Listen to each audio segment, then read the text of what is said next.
Welcome everyone to today's Empyrion Workshop Showcase. Join me as we take a look at jrandall's Nemesis Battle Cruiser.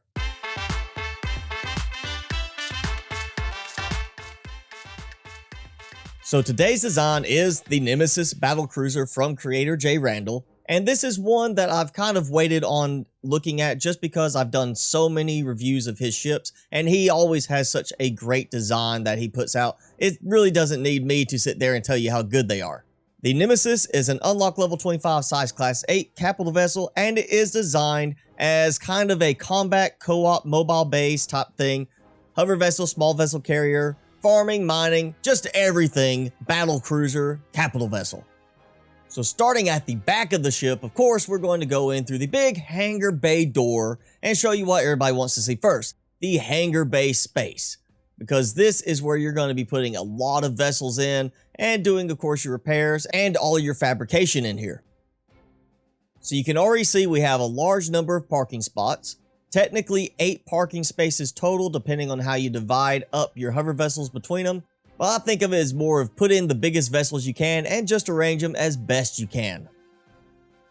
So on this side, you see we have our repair console, which has a switch for turning it on and off, which means you can use it to save power when you're not repairing. We also have very nicely embedded cargo boxes in the wall that makes them feel like they fit in there. You see we have an armor locker, medic station, O2 station, and then here we have more cargo boxes as well as shutter doors concealing our constructors.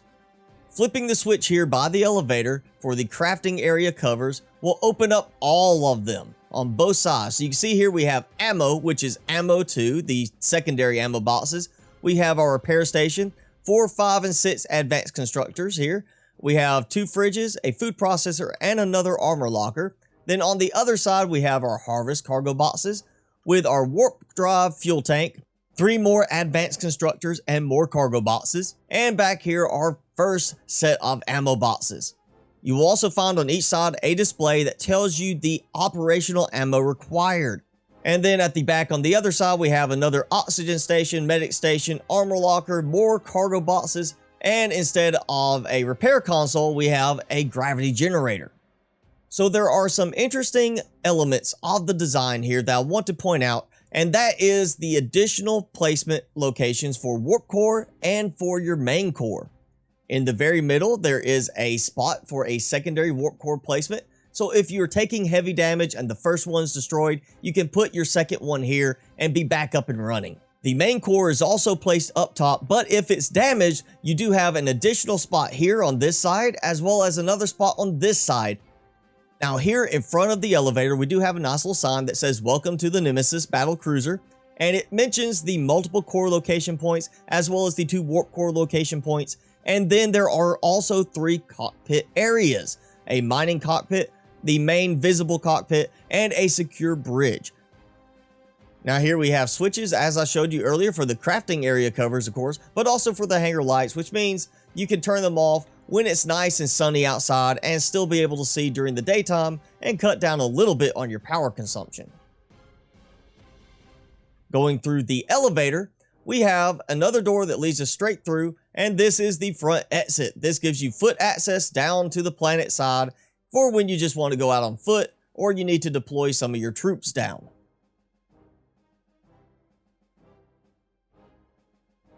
Now here you can see we have a sign for the elevator telling you where to go. So on our first level, we have the farm and the core A position.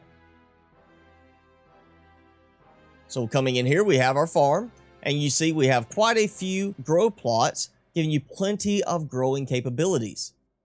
This room comes with a total of 72 grow plots in 4 sections, meaning you can divide the usage of each section to a certain type of production focus, such as medical, or for rations, or for canned vegetables, whatever is your preference. On one side, we have 2 food processors and 4 fridges for your food production needs. And on the other side, we have an O2 station and a medic station, as well as an extra box just for nice decorative storage. Continuing through the door marked A, we come into core number 1 location, the main location, the core A location. And again, if the core is destroyed, you do have 2 alternate locations inside the hangar bay area. Now moving on up, we're going to be going into the engineering area, which is the main functional area of the ship where you see we have the mining, the med bay, secure bridge, the Nemesis Lounge, so you can have a drink after your shift is over, and just the main functionality of the ship. So coming up in the elevator, we have two sides. We have one that leads towards the front of the ship, one that leads towards the back. So going towards the back, we come into the med bay where we have our 4 medical scanners, but we also have a clone chamber, armor locker, medic station, and O2 station tucked right around the corner as you come in, so don't forget about them. Then going up the stairs on either side, we come into the secure bridge area, as well as access to landing pads and to the lounge. So this is where your main functional room is going to be. Right here, we have our secure bridge, which is perfectly shielded in the middle. We also have 3 piloting seats, so you can always switch between them if one of them actually gets damaged at some point. Coming here, we have controls for our different systems, so like the exterior lights, the weapons, of course the main thrusters and RCS, and a high performance mode in case you need a little bit power but will use more fuel. Now to each side of this area, we have access to our outside landing pads for the small vessels. Now these are not very large landing pads. You won't be putting the biggest small vessels out here, but with the right orientation and placement, you can get a decent sized small vessel placed out here. Now continuing forward, we are coming to the Nemesis Lounge, where we can have everybody come in and relax after their shift is over.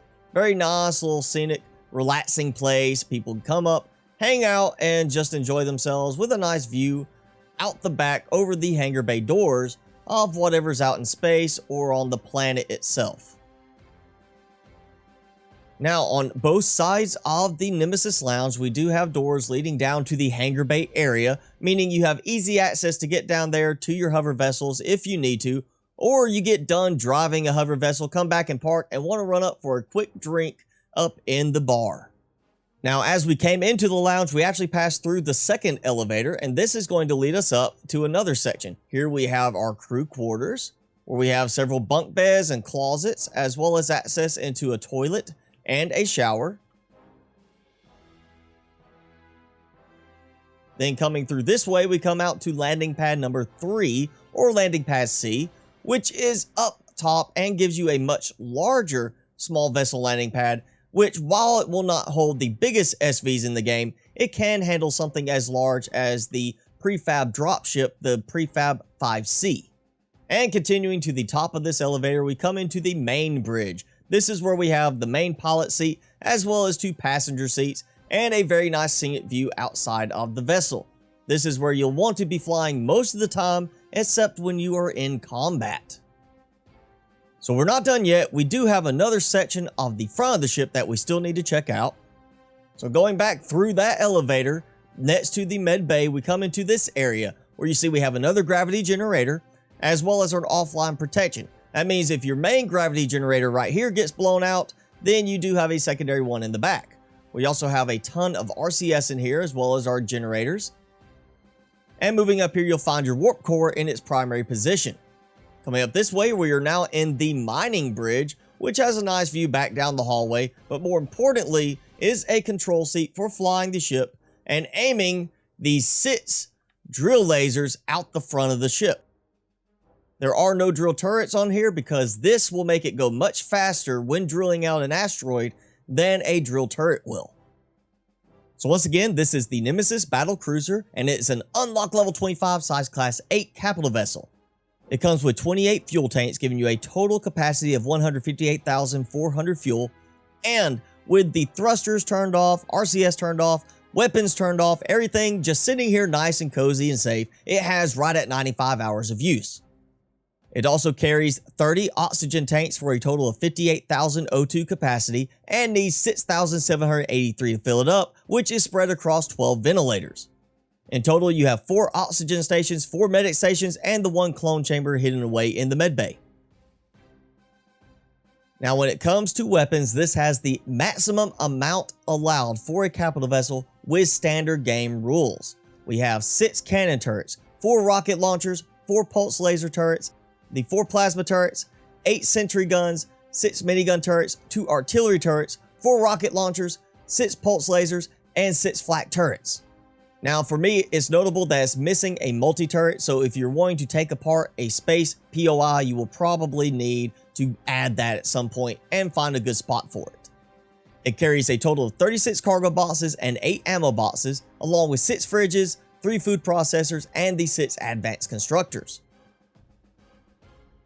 Now when it comes to resources, it's actually a fairly light build considering what all you get. At nearly 48,000 Sathium and over 30,000 iron, that's really not that bad considering you should be able to easily get that from the points of interest on a planet. The real problem you're going to have is of course the 9,648 Zascosium and a Restrum needed for this. Beyond that, the nearly 9,000 Neodymium and of course the over 5,000 Cobalt might be a little bit of a problem, but for the most part should not be as bad as of course getting the over 9,000 Restrum and Zascosium needed. So to me, I really like this ship. It feels like a mix between jrandall's Giga Core and his Perses Carrier. It's also quite notable that it's a pretty similar interior layout approach as some of his other designs like the Manticore, the Giga Core, and so forth. Now in terms of combat capability, it's fully armed. It also comes with a very thick outer combat armor, as well as of course the multiple location aspect.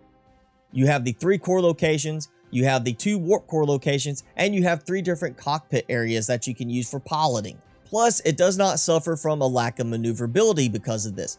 It does have its general purpose thruster mode, but if you need to be faster and more maneuverable, you can turn on high performance mode at the sacrifice of more fuel usage. So once again, this is the Nemesis Battle Cruiser from creator jrandall, and if you'd like to check it out in your own game, I will have a link in the description below.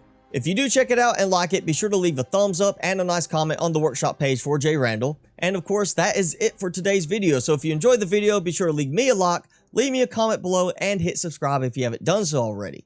As always, I'm your host, Mr. Spicy. Thanks so much for watching. Be sure to keep it spicy this week, and I will see you in the next video.